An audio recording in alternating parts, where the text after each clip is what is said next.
Visakha వాజీ news కు స్వాగతం. నేను జ్యోతి. ముందుగా హెడ్లైన్స్ చూద్దాం. ఈ నెల 14న ప్రారంభం కానున్న కరకచెట్టు పోలమాంబ అమ్మవారి వార్షిక జాతర మహోత్సవాలు. విలేకరుల సమావేశంలో వివరాలు వెల్లడించిన అధికారి గాయత్రి.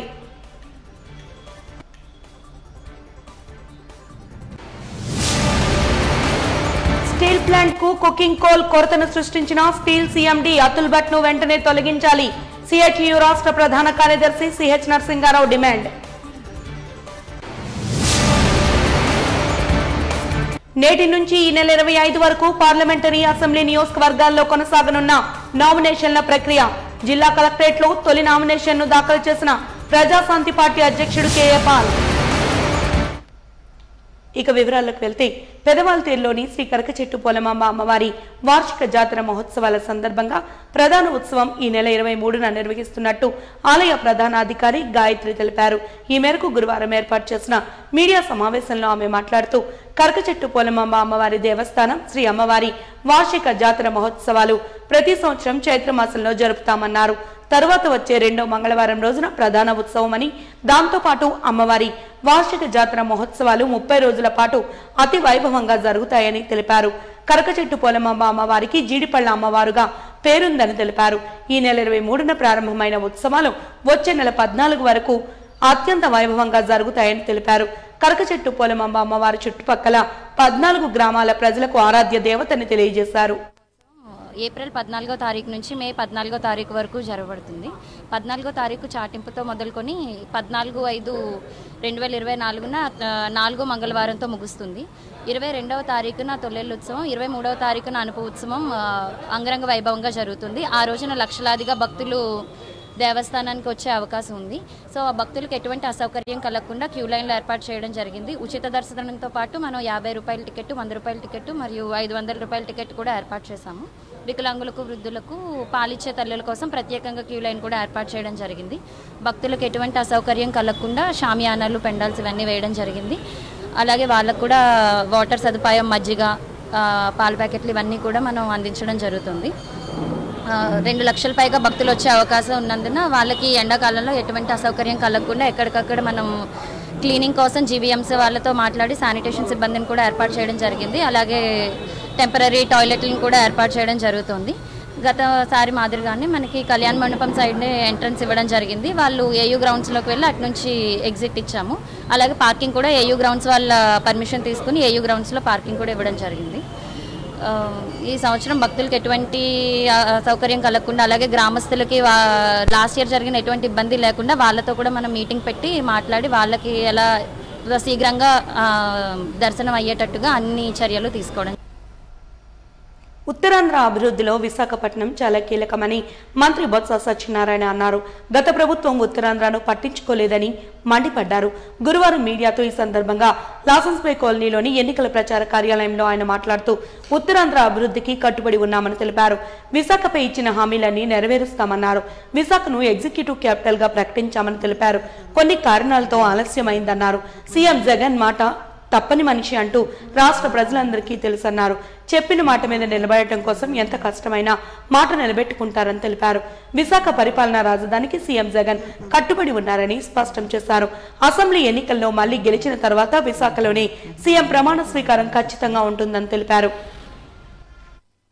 నాశనం చేస్తూ ఏదో ఒక వాళ్ళ అవినీతి కోసం, వాళ్ళు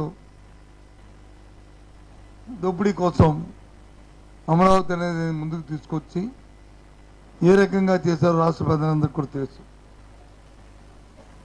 ఆ నేపథ్యంలో గత సంవత్సరంలో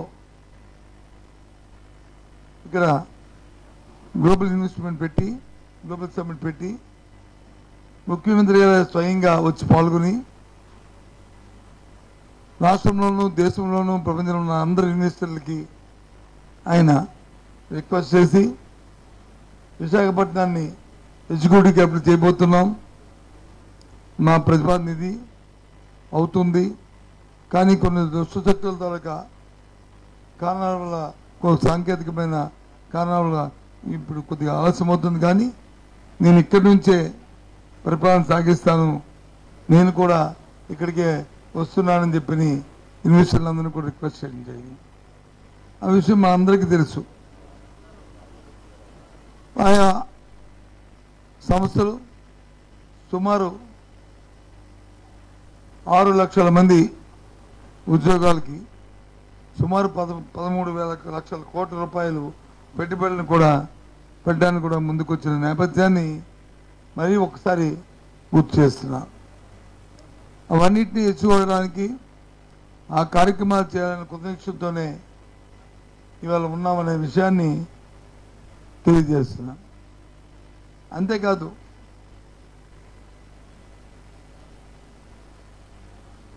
ఇందాక చెప్పాను మీకు సిటీ ఆఫ్ డెస్టినేట్గా విశాఖపట్నం పేరు రాబోతుందని చెప్పి దానికి కారణాలు కూడా మనకు తెలుసు. మన పక్కనున్న తీర ప్రాంతం కానీ ఈ ప్రాంతాన్ని అనుకుని జరుగుతున్న కార్యక్రమం కానీ లేదు మనకున్న గవర్నర్ కానీ మన అంటే ఎన్నికలకు కూడా ఎట్లా మాట్లాడాలంటే అప్పుడు స్కూళ్ళు రీఓపెన్ అయిపోతాయి. దానివల్ల ఏం మెసేజ్ ఇస్తారు?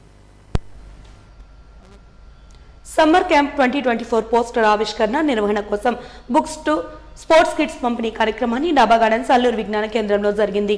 ఆసరా charitable society, Gouthu Latchanna organisation for weaker section సంస్థల సంయుక్త ఆధ్వర్యంలో నిర్వహించిన ఈ కార్యక్రమంలో నిర్వాహకులు డాక్టర్ కోరెడ్ల రమాప్రభ మాట్లాడుతూ విద్యార్థులను కేవలం చదువులోనే కాకుండా కళా సాంస్కృతిక కార్యక్రమాలలో, విజ్ఞాన కార్యక్రమాలలో చురుకుగా ఉండేలా వారికి శిక్షణ ఇచ్చి వారిలోని ప్రతిభను వెలికి తీసుకొచ్చేందుకు సమ్మర్ క్యాంప్ ప్రతి సంవత్సరం నిర్వహిస్తున్నట్లు తెలిపారు.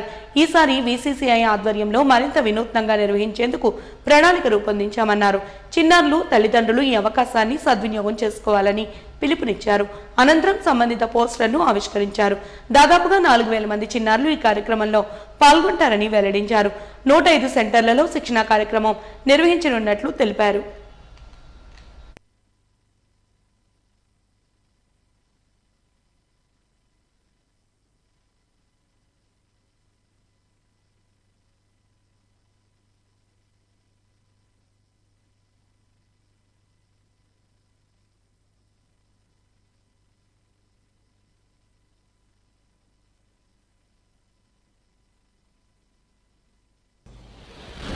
BCC నుంచి వచ్చిన వాళ్ళకి అండ్ ఇక్కడికి వచ్చిన వేరియస్ వాళ్ళ జోన్ తాలూకు in-charge people and press and media వాళ్ళకి అండ్ VCCతో మాది ఇది 10వ సంవత్సరం మేము జాయిన్ అయి చేస్తోంది. సమ్మర్ క్యాంప్ 5th ఇయర్ చేస్తున్నాం. ఎవ్రీ ఇయర్ కూడా ఒకదాన్ని మించి ఒకటి మేము ఆలోచించి కొత్తవి ఇంక్లూడ్ చేస్తున్నాం. అంటే ముఖ్యంగా ఒక చిన్న సెంటెన్స్ చెప్పాల్సింది ఏంటంటే పిల్లలకి విద్యా వ్యవస్థ లోపం అయిపోయింది. వాళ్ళకి స్కూల్స్లో టైలర్ మేడ్ ప్రోడక్ట్ అంటే టైలర్ ఎలా అయితే కట్ చేసి చైల్డ్ వాళ్ళ ప్రోడక్ట్ అవుతారో చైల్డ్ కూడా స్కూల్లో అదే పరిస్థితి వాళ్ళ రోజున. ఇళ్లల్లో పేరెంట్స్కి టైం లేదు, ఇళ్లల్లో చూసే పెద్దవాళ్ళు లేరు. సో పిల్లలు ఏమైపోతారు, వాళ్ళకి అసలు ఒక మంచి మాట ఎక్కడి నుంచి వస్తుంది, ఎలా చదువుకోవాలో ఎలా తెలుస్తుంది. సో దీనికి మాలాంటి NGOs మేము ఎంతో ఆలోచించి ఈ పిల్లలకి కొంత మన వైపు నుంచి ఏం చేద్దాం అన్న దీనిలో ప్రతి సమ్మర్ క్యాంప్కి కూడా వాళ్ళు ఆడుకోవడానికి వస్తువులు ఇస్తున్నాం. ఈసారి వాళ్ళు చదువుకునే కెపాసిటీ పెంచాలి. ఎందుకంటే వాళ్ళకి స్కూల్స్లో మీరు ఇవాళ రోజు చూస్తే ముఖ్యమైనవి ఇంపార్టెంట్ అని ఇచ్చేసి బైహార్ట్ చేసి పిల్లల చేత రాయించేస్తున్నారు. ఎందుకంటే స్కూల్లో టీచర్స్కి టైం లేదు, విద్యా వ్యవస్థలో పరుగు, అందరికీ పరుగు, దాంతో చైల్డ్కి ఏం చేయాలో తెలియట్లేదు. కనీసం ఇలాంటి చోట మేము వాళ్ళకి చదువు మీద కొంచెం ఇంట్రెస్ట్ క్రియేట్ చేయగలిగితే త్రూ స్టోరీ బుక్స్, వాళ్ళ వయసుకి కథల పుస్తకాలు అట్రాక్టివ్గా ఉండాలి. ఒక బుక్ ఆ చైల్డ్ అప్పుడు చదివితే దాన్ని వాళ్ళ స్కూల్ బుక్స్ కూడా వాళ్ళు చదువుకునే ఒక కెపాసిటీని మనం పెంచాలి. ఎంత సాడ్ సిచ్యువేషన్ అంటే వాళ్ళు ఒక సెంటెన్స్ని బైహార్ట్ చేసి రీడ్ చేసి రిటైన్ చేసి సస్టైన్ చేసి ప్రొడ్యూస్ చేయలేకపోతున్నారు మన పిల్లలు. అందరికీ 100 మార్కులే ఉంటాయి, కానీ మీరు వాళ్ళని కూర్చోపెట్టి మాట్లాడితే వాళ్ళకి బైహార్టింగ్ కెపాసిటీ అన్నది కంప్లీట్ తగ్గిపోయింది వాళ్ళకి. సో ఇలాంటి వాటి క్యాంపులకు వస్తే వాళ్ళకి మనం చెప్పేవి వాళ్ళకి నచ్చి వాళ్ళు అక్కడి నుంచి దాన్ని వాళ్ళ స్కూల్ బుక్స్లో కూడా ఇంట్రడ్యూస్ చేసుకొని అక్కడి నుంచి వాళ్ళకి ఇంట్రెస్టింగ్ వేలో చదువుకుంటారు. ఏ చైల్డ్లోనూ ఉత్సాహం ఉండాలి. చైల్డ్హుడ్ అంటే చాలా ప్లేఫుల్గా ఉండాలి. వాళ్ళకి ఇంకా దురదృష్టకరమైనది టీవీ, మొబైల్. సో కథ కూడా వాళ్ళు మొబైల్లో వినేస్తున్నారు. ఇంకా వాళ్ళకి ఎక్కడి నుంచి వస్తుంది చదివే ఇంట్రెస్ట్? సో అవన్నిటికీ ఒక సమాధానంగానే ఈ సమ్మర్ క్యాంప్లో మేము ఇటు స్టోరీ బుక్స్ ఇంట్రడ్యూస్ చేయడం జరిగింది. అటు వాళ్ళు ఆడుకోవాలి, 10 మందితో మనకు సఖ్యత పెరగాలంటే ఒక్కళ్ళగా కూడా కొన్ని అరుపు పాడేటువంటి కేంద్రాలు.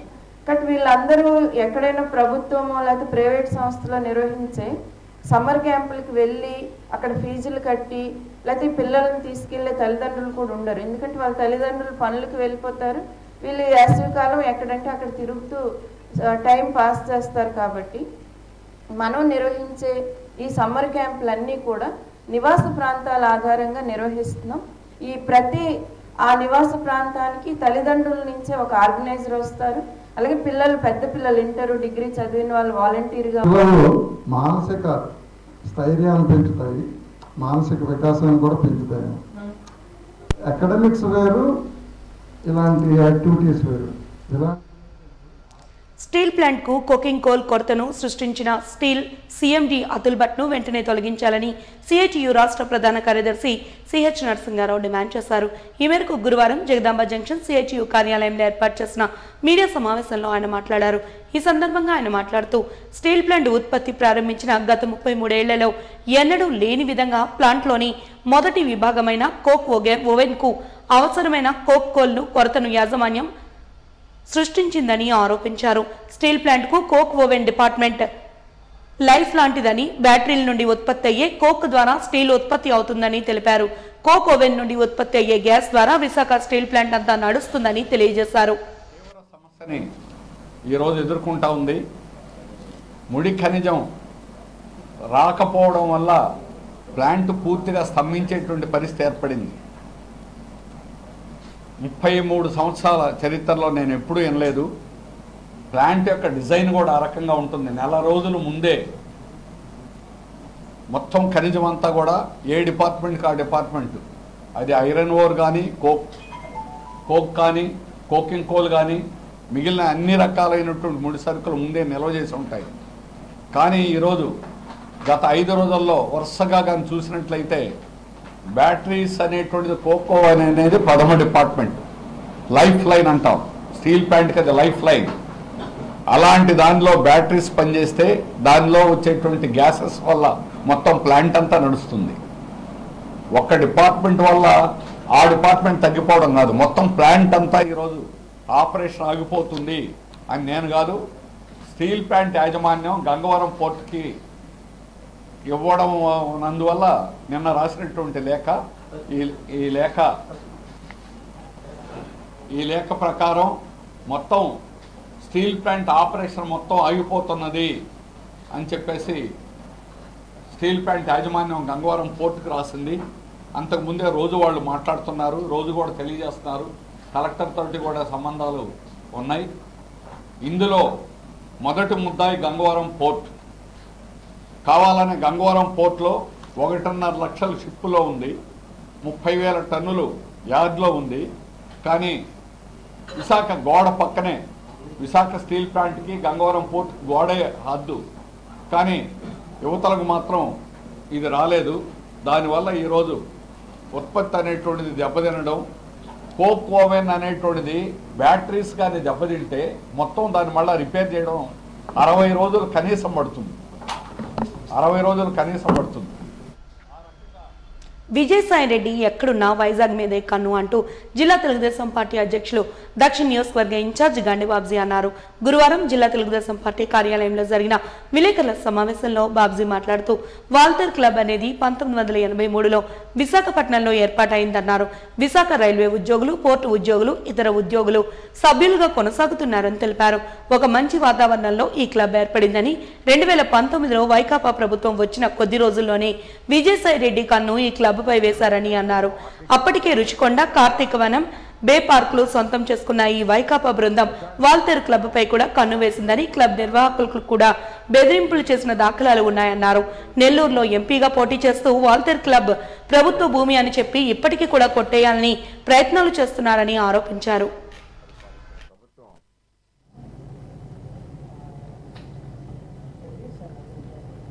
ఇప్పుడు 73, 74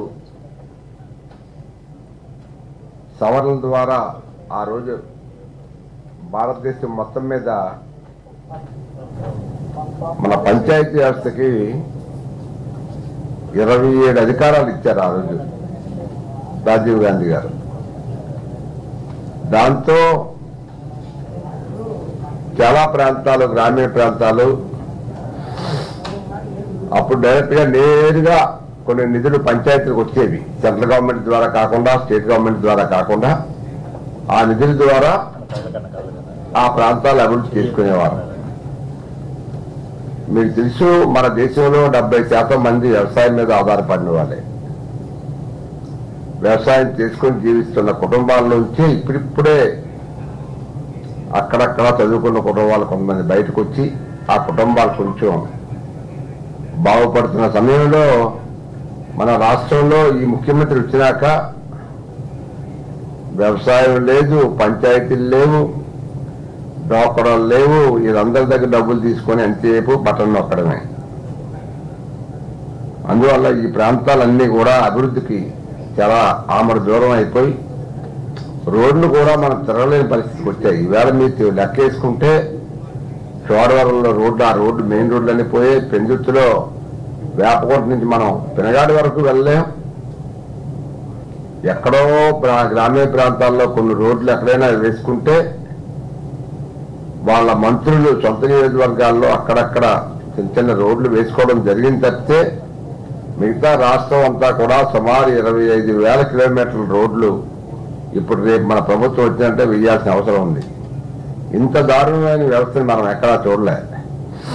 పోనీ డబ్బులు లేవా అంటే సుమారు 12 లక్షల కోట్ల రూపాయలు అప్పు చేసి ఈవేళ మీరు రోడ్లు కూడా వేయలేకపోయారు, 1 లక్ష కోట్లు ఖర్చు పెట్టంటే అసలు ఎంత సిగ్గుచేటో నాకు అర్థం కావట్లేదు. ఆ డబ్బులన్నీ ఏమైనట్టు? ఎంతసేపు బటన్ నొక్కడానికి ఇచ్చారా? మరి వడ్డీలు కట్టడానికంటే ఆ రోజు 3,50,000 కోట్లతో ఈ రాష్ట్రాన్ని చంద్రబాబు నాయుడు గారు ఈ ముఖ్యమంత్రికి అప్పచెప్తే జగన్ అనేవారికి మరి ఆయన సుమారు 7.5 లక్షల కోట్లు మళ్ళీ 8 లక్షల కోట్లు అప్పు చేసి ఈ రాష్ట్రాన్ని అధోగతి పాలు చేసి నెలకి సుమారు 25,000 రూపాయలు వడ్డీ కట్టే 25,000 కోట్ల రూపాయలు వడ్డీ కట్టే పరిస్థితి తీసుకొచ్చారు. సో ఇంత దారుణమైన పరిస్థితులు ఉన్నాయి.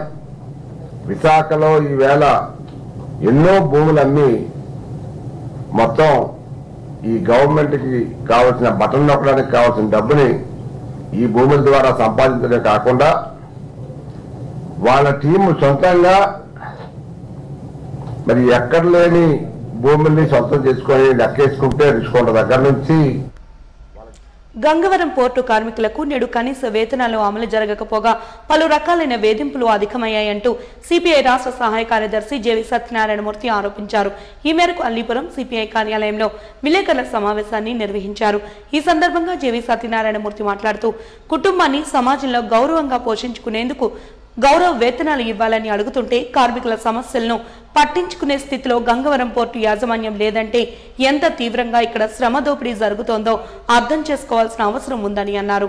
కార్మిక రంగానికి ప్రభుత్వాలు ద్రోహం చేస్తున్నాయంటూ మండిపడ్డారు.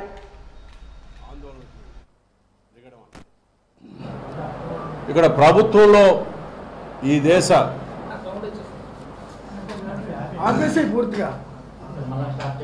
కాదు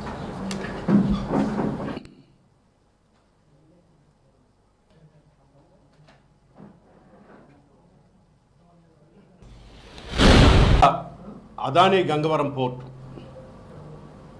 అదానీ చేతికి గంగవరం పోర్టు వచ్చిన తర్వాత అందులో పనిచేస్తున్నటువంటి కార్మికులు రెండోసారి ఆందోళనకి దిగారు. ఈ రెండోసారి ఆందోళన ప్రారంభమై వారం రోజులు అవుతూ ఉంది. ఈరోజుని కేంద్ర ప్రభుత్వం, రాష్ట్ర ప్రభుత్వం, కార్మిక శాఖ కానివ్వండి అనేక చట్టాలు చేశారు. ఎక్కడైనా పనిచేస్తున్నటువంటి కార్మికులకు సంబంధించి వాళ్ళకి ఉద్యోగ భద్రతతో కలిపి పని పరిస్థితులను బట్టి వేతనాలు, కనీస వేతనాల దగ్గర నుంచి సామాజిక భద్రత వరకు అనేక చట్టాలు చేశారు. ఈ చట్టాలు ఏవి కూడా అదానీ చేతికి పోర్టు వచ్చిన తర్వాత అమలు కావట్లేదు. నిర్వాసితులు ఎవరైతే ఉపాధి కోల్పోయినటువంటి నిర్వాసితులు, గంగవరం నిర్వాసితులు కానివ్వండి, లేకపోతే దెబ్బపాలెం గ్రామానికి చెందినటువంటి వాళ్ళు నివాసాలన్నీ కోల్పోయి వేరే ప్రాంతాలకి నిర్వాసితులుగా వెళ్ళారు. వాళ్ళు కానివ్వండి, మొత్తం గంగవరం నుంచి 300 మందిని, దెబ్బపాలెం నుంచి 300 మందిని, 600 మందిని నిర్వాసితులకి గంగవరం పోర్టులో ఉపాధి ఇస్తే ఇది ఏది కూడా శాశ్వత ఉపాధి కాదు, కాంట్రాక్ట్ పద్ధతుల్లోనూ వాళ్ళందరినీ పెట్టుకున్నారు. వాళ్ళకి ఈరోజు కూడా 10 నుంచి 15,000 రూపాయల లోపు మాత్రమే వేతనాలు చెల్లిస్తున్నారు. 7-8 సంవత్సరాలు 10 సంవత్సరాలు అయినా కూడా వాళ్ళ వేతనాల్లో పెద్దగా మార్పు ఏమీ లేదు. మేము సర్వం కోల్పోయి ఆందోళన చేసిన తర్వాత మాకు ఉపాధి ఇచ్చారు, ఈ ఉపాధి వలన మేము గౌరవంగా బతకలేని పరిస్థితి వస్తుందని చెప్పని వాళ్ళు గతంలో ఆందోళన చేసినప్పుడు కలెక్టర్ గారు కలగజేసుకొని ఆయన దగ్గర చర్చలకు పిలిచి ఒక ఒప్పందం చేశారు. ఆ జరిగిన ఒప్పందాన్ని కూడా అదాని గంగవరం పోర్టు యాజమాన్యం సక్రమంగా అమలు చేయలేరు.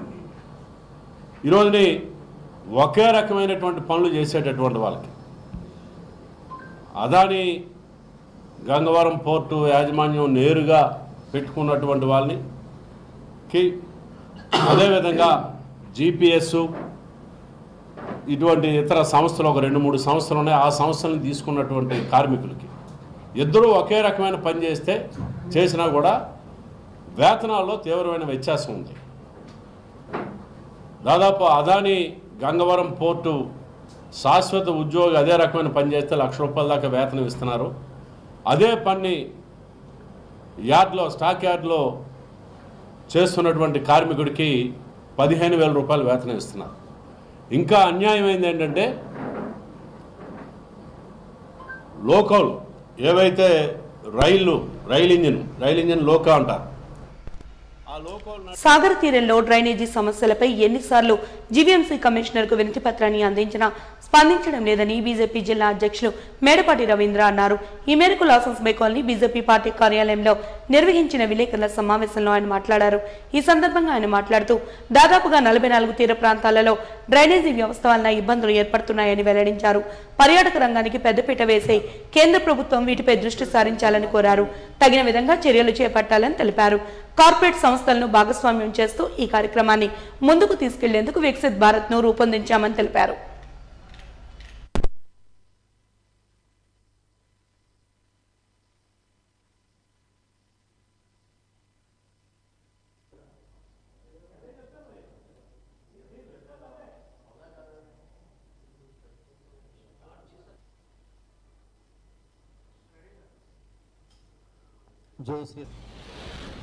అంటే అప్పట్లో ఎంత సుభిక్షంగా మన అఖండ భారతం వర్ధిల్లిందో అదేవిధంగా ఇప్పటి రోజులు శ్రీ నరేంద్ర మోడీ గారి యొక్క ప్రభుత్వం కూడా అదేవిధంగా పనితీరును చూపించి రామరాజ్యం నాటి చక్కని రోజుల్ని ముందుకు తీసుకొస్తుందని చెప్పి ఆశిస్తున్నాం.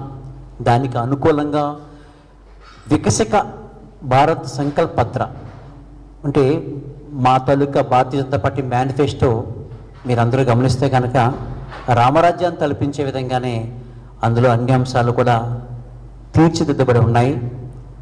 మహిళలకి నారీ శక్తిగా మహిళలను కానివ్వండి గుర్తించిన, వ్యవసాయ రంగాన్ని అభివృద్ధి చేసిన, దివ్యాంగులకి చేసే అనేక సేవా కార్యక్రమాలు కానివ్వండి, శ్రామికులకు సంబంధించి, ఇండస్ట్రియలైజేషన్ సంబంధించి, నిరుపేదలకు సంబంధించి, వయోవృద్ధులకు సంబంధించి అనేక లబ్ధి చేకూర్చే విధంగా ఈ మేనిఫెస్టోని తీర్చిదిద్దడం జరిగింది. కాబట్టి దానికి వికసిత భారత సంకల్ప పత్రాన్ని నామకరణంతో పిలవడం జరుగుతుంది అని చెప్పవచ్చు. ఏ అంశంలో చూసినా పైకి కనిపించే ప్రాంతాలన్నీ శుభ్రతతో నిండి ఉంటాయి, కనిపించని ప్రాంతాలు మాత్రం అపరిశుభ్రతతో నిండిపోతున్నాయి. డ్రైనేజీలు క్లీనింగ్ సరిగా జరగకపోవడం వల్ల, ఫిల్టరింగ్ యూనిట్స్ ప్రాపర్గా పనిచేయకపోవడం వల్ల, మంచినీటి ట్యాంకులు శుద్ధి సరిగా జరగకపోవడం వల్ల ప్రజలు అనేక ఇబ్బందులు పడుతున్నారు. దానివల్ల వాటర్ స్టాగ్నేషన్తో దోమలు బాగా పెరిగి ఇబ్బంది పడుతున్న సందర్భాలు కూడా మనం చూస్తాం. ప్రజలందరూ చాలా ఇబ్బంది పడుతూ ఉన్నారు. కాబట్టి జీవీఎంసీ ప్రత్యేకమైన దృష్టి పెట్టి నీటి శుద్ధిని అంటే డ్రైనేజ్ వాటర్ని శుద్ధి చేసి మాత్రమే సముద్రాలకు వదలాలని అనేక సందర్భాల్లో చెప్తున్నాం.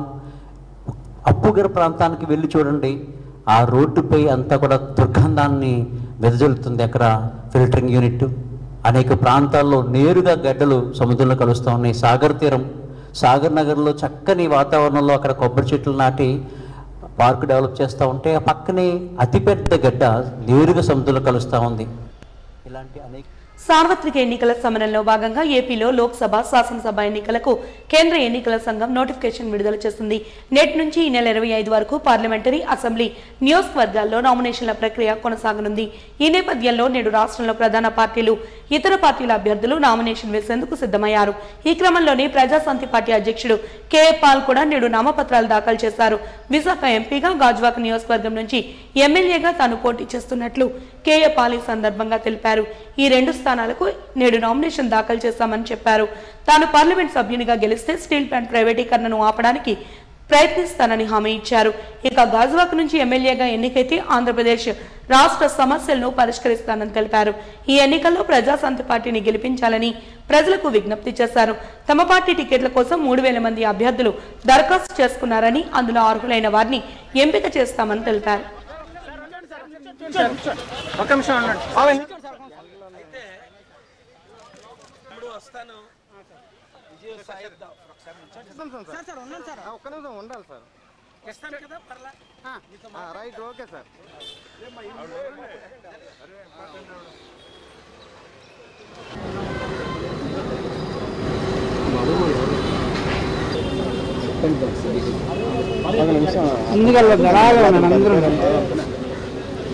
ఏంటన్నా అటు ఇటు కాకండి ఇచ్చా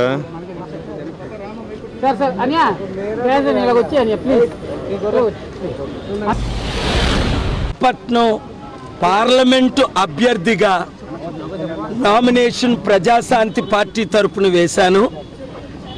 నాకంటే ముందు ఒకే ఇండిపెండెంట్ లోక్సత్తాలో ఉండి ఇండిపెండెంట్గా వేసిన ఆయన, సార్ మీరు నామినేషన్ వేస్తున్నారా, నేను విత్డ్రా చేసుకుంటాను, మీకు మద్దతు ఇస్తానని చెప్పడం, వారి అసిస్టెంట్, మీ పేరు మహంతి గారు కూడా నిలబడ్డం వారి అసిస్టెంటే. ఇది విశాఖ ప్రజలు కోరుకుంటున్నది, రాష్ట్ర దేశ ప్రజలు కోరుకుంటున్నది. ఇప్పుడు నా శిష్యురాలైన బొత్స ఝాన్సీని, అలాగే అంటే నేను బ్లెస్సింగ్స్ ఇచ్చాను కనుక ఒకప్పుడు, ఇప్పుడు నాకు అపోనెంట్గా మీరెందుకు నామినేషన్ వేయాలి? విశాఖని వాషింగ్టన్ డీసీ చేసే సత్తా నా ఒక్కడికే ఉంది కదా. విశాఖలో 8 లక్షల నిరుద్యోగులకు ఉద్యోగాలు ఇచ్చిన సత్తా నా ఒక్కడికే ఉంది కదా. ఉచిత విద్య, వైద్యం ఇచ్చిన సత్తా నా ఒక్కడికే ఉంది కదా. టీడీపీ, వైసీపీ, కాంగ్రెస్, బీజేపీ 33,000 ఎకరాల్లో 18,000 ఎకరాల స్టీల్ ప్లాంట్ని అమ్మేస్తే దాన్ని అమ్మకుండా మార్చి 14 ఏప్రిల్ 4న కోర్టులో ఆర్డర్ తీసుకొచ్చి, ఇదిగోండి నా డొనేషన్ 8,000 కోట్లు తీసుకోండి అని కోర్టే దాన్ని గవర్నమెంట్ ఆఫ్ ఇండియాకి, స్టీల్ ప్లాంట్కి అనుమతి ఇచ్చింది కదా. మరి ఇంకెందుకు అనుమానం? అందుకనే భీమునిపట్నం నియోజకవర్గం నుంచి టీడీపీ అభ్యర్థిగా పోటీ చేస్తున్న గంటా శ్రీనివాసరావు గురువారం నామినేషన్ వేశారు. నామినేషన్ ప్రక్రియకు భీమునిపట్నం టీడీపీ కార్యాలయానికి వేలాదిగా టీడీపీ, జనసేన, బీజేపీ నాయకులు, కార్యకర్తలు తరలి వచ్చారు. జై గంట, జై జై గంట అంటూ నినాదాలతో మారుమ్రోగింది భీమిలి ప్రాంతమంతా. టీడీపీ, జనసేన, బీజేపీ జెండాలతో భీమిలి పురవీధులు రెపరెపలాడాయి. డప్పు వాయిద్యాలు కనువిందు చేశాయి. మహిళలు కోలాటాలతో సందడి చేశారు. గుర్రాలపై టీడీపీ జెండాలతో కూర్చుని ప్రత్యేక ఆకర్షణగా నిలిచారు. సాగర తీరం జనసంద్రంగా మారింది. రెట్టించిన ఉత్సాహంతో మహిళలు పెద్ద ఎత్తున పాల్గొని టీడీపీ అభ్యర్థి గంటకు మద్దతు తెలిపారు. ప్రతిపక్షానికి వణుకు పుట్టే విధంగా నామినేషన్ ప్రక్రియకు నాయకులు, కార్యకర్తలు తరలివచ్చారు.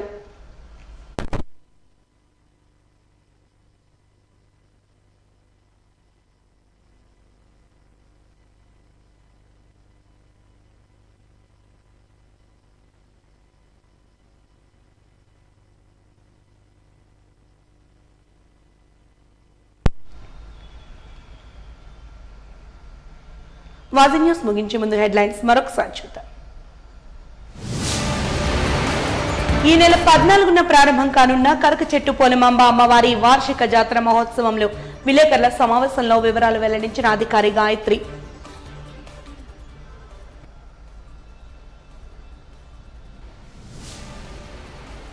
స్టీల్ ప్లాంట్ కు కోకింగ్ కోల్ కొరతను సృష్టించిన స్టీల్ సీఎండీ అతుల్ భట్ ను వెంటనే తొలగించాలన్న సిఐటియు రాష్ట్ర ప్రధాన కార్యదర్శి సిహెచ్ నరసింగారావు డిమాండ్.